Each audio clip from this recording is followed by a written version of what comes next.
दोस्तों, अगर हमारा मन खाली हो जाए तो हम उसमें कुछ ऐसी चीज़ डाल सकते हैं, कुछ ऐसे विचार डाल सकते हैं जिससे हम अपने मन की बकबक को शांत कर सकते हैं। जो विचारों का सैलाब हमारे मन में चलता रहता है, उन्हें हम बहुत अच्छी तरह रोक सकते हैं। और दोस्तों, अगर एक बार मन की बकबक रुक जाए तो फिर हम मन से जो चाहे वो करवा सकते हैं। इसीलिए अगर आप मन की बकबक को शांत करवाना चाहते हो तो इस कहानी को आखिर तक ज़रूर सुनिएगा। एक नगर की बात है। उस नगर में एक नौजवान युवक रहता था। उसका नाम विकास था। उसे एक समस्या थी और उसकी समस्या यह थी कि उसका मन हर समय भटकते रहता था। उसके मन में हर समय कोई ना कोई नकारात्मक विचार चलते रहते थे। उसके मन की बकबक कभी शांत नहीं होती थी। वो जब भी कुछ सोचकर करता तो कुछ अलग ही कर देता। कभी वो अपने अतीत के बारे में सोचकर पछताता था कि काश मैंने उस काम को, उस समय को कुछ ऐसा कर दिया होता, उस काम को वैसा कर दिया होता। या फिर वो अपने भविष्य के बारे में सोचता रहता और डरता रहता कि कहीं भविष्य में ऐसा हो गया तो क्या होगा, कहीं मैं असफल हो गया तो क्या होगा, अगर मुझसे कोई गलती हो गई तो लोग मेरा मजाक उड़ाना शुरू कर देंगे। और ऐसे ही कई सारे नकारात्मक और असफलता से भरे विचार उसके मन में आते रहते थे। विकास हमेशा ही अपने विचारों में खोया रहता। वह अपने विचारों से मुक्ति पाना चाहता था। विकास चाहता था कि उसके मन में कोई भी फालतू विचार कभी भी ना आए, लेकिन हर समय विचारों का सैलाब उसके मन में उठता ही रहता। इसीलिए जीवन में वो बहुत परेशान हो गया था।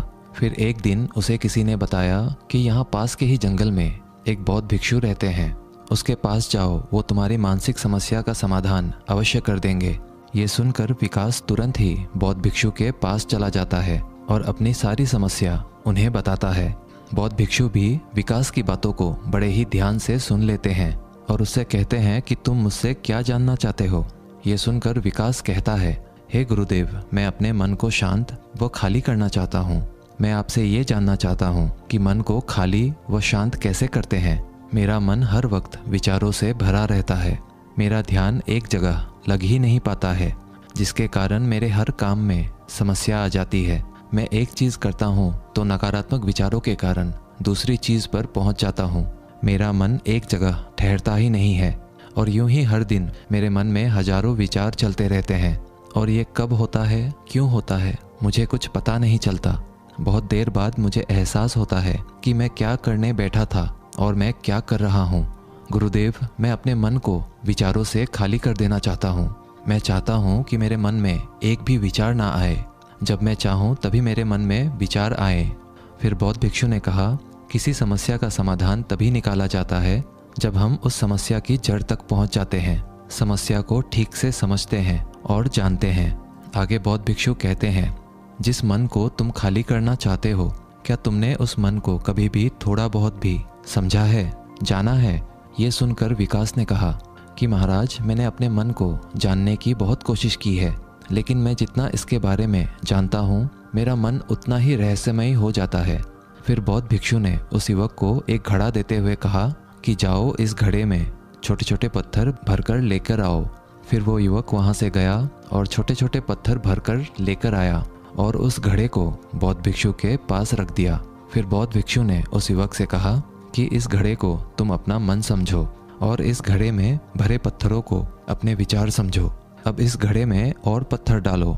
उस युवक ने घड़े में और पत्थर डालना शुरू किया। क्योंकि घड़ा पहले से भरा हुआ था, एक दो पत्थर डालने के बाद बाकी सारे पत्थर नीचे गिरने लगे। फिर बौद्ध भिक्षु ने उस युवक से कहा, रुको ज़रा, ध्यान से देखो। अब घड़े में पत्थर नहीं आ रहे हैं, बल्कि पत्थर नीचे गिर रहे हैं। क्योंकि ये एक घड़ा है, जो इसमें आ सकता था वो आ गया। अब इसमें और पत्थर नहीं आएंगे। अगर दूसरे पत्थर डालने हैं तो पहले वाले पत्थरों को निकालना होगा। ये सुनकर उस युवक ने कहा, गुरुदेव, मैं आपकी बात समझ गया हूँ कि आप मुझे क्या बताना चाहते हैं। हमें अपने मन को विचारों से ही खाली कर देना चाहिए। विकास की ये बात सुनकर बौद्ध भिक्षु मुस्कुराने लगे और कहा, पहले मेरी पूरी बात तो सुन लो, उसके बाद मन को खाली कर लेना। फिर बौद्ध भिक्षु ने उस युवक को कहा कि हमारा मन एक घड़े के बिल्कुल उल्टा है। क्योंकि घड़े को तुम पत्थरों से भर सकते हो, लेकिन मन को विचारों से नहीं भर पाओगे, क्योंकि मन तो हमेशा खाली रहता है। ये सुनकर उस युवक ने कहा, गुरुदेव, मुझे आपकी बातें कुछ समझ नहीं आ रही है। मन अगर खाली रहता है तो फिर हम उसे खाली करना क्यों चाहते हैं? फिर मन को खाली करने की क्या ही आवश्यकता है? फिर बौद्ध भिक्षु ने उससे कहा कि इस घड़े से एक एक करके पत्थरों को बाहर निकालो। विकास ने वैसा ही किया।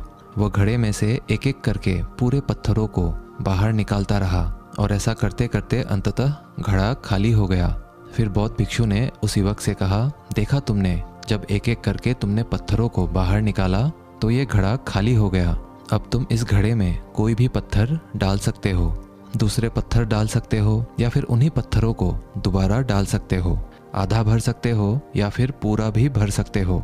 फिर वह युवक कहता है, गुरुदेव, मैं भी तो यही कह रहा हूँ कि मुझे अपने मन को खाली करना है। ये तो एक पत्थर है, इसे आसानी से निकाला जा सकता है और घड़े को खाली किया जा सकता है, लेकिन गुरुदेव, मैं अपने मन को खाली कैसे करूँ?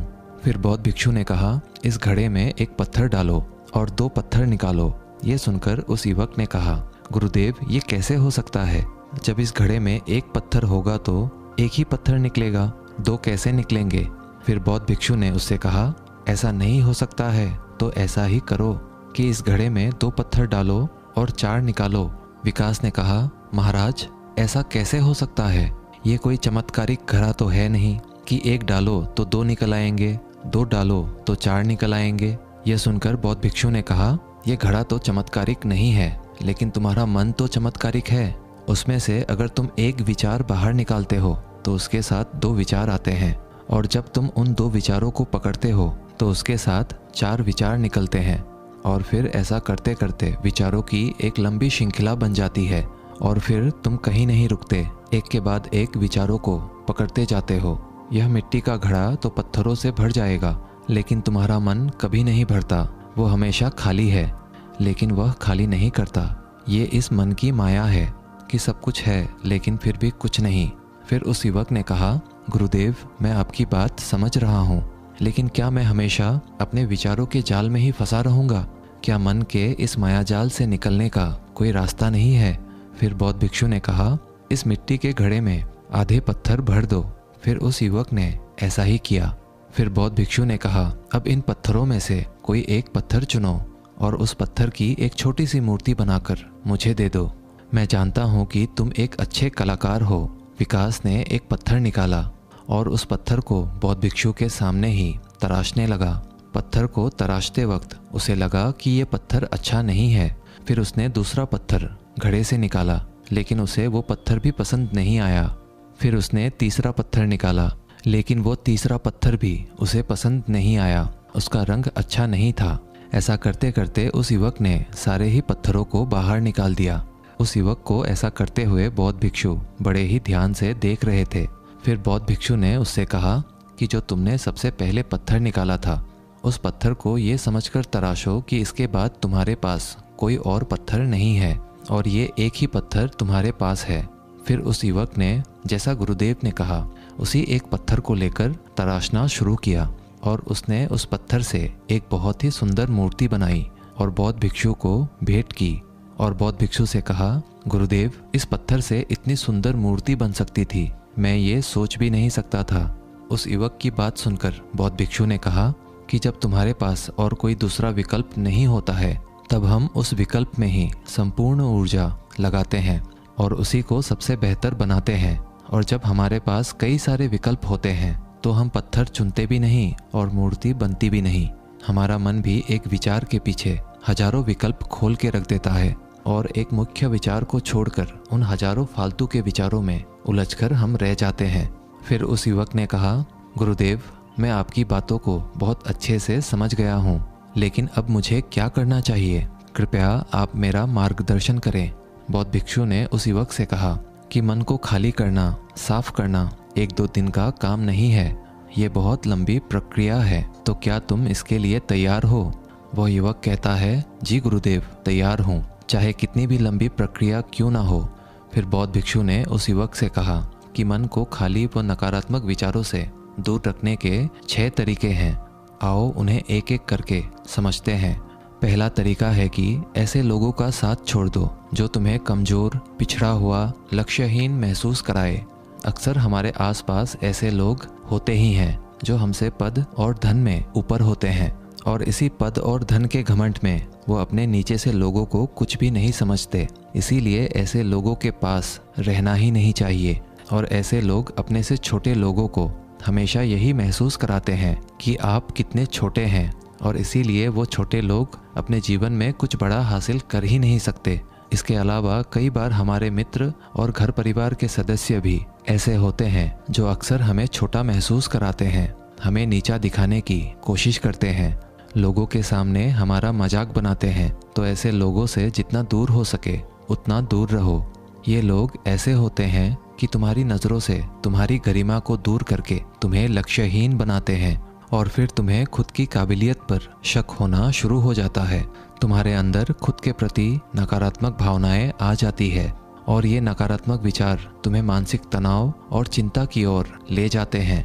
फिर बौद्ध भिक्षु दूसरा तरीका बताते हुए कहते हैं कि तुम बहुत ही कम और चुनिंदा लोगों को ही अपना मित्र बनाओ। ऐसे लोगों को ही अपना मित्र बनाओ जिससे तुम कुछ सीख सकते हो, जिनकी तुम इज्जत कर सकते हो, जो तुम्हारी भावनाओं को समझ सके, जिनकी सोच तुमसे मेल खाती हो, जो जीवन में तुम्हें आगे बढ़ने में सहायता करे।